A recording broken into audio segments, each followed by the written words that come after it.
ভাই এটা ঢুকছো না, এটা সুতরি আসবে, হয়তো সুতরে আসবে, আমরা বাইরে যাবো। দমা পুরো ঠেল ঠেলি হবে, সব চপ্পল খুলে রাখছি পুরা ঠেলা ঠেলি হবে ভাই।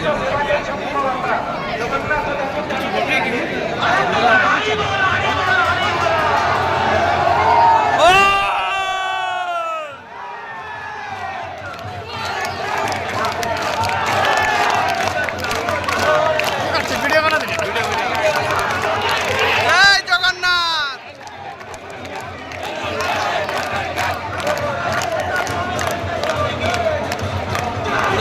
সাইড দিলে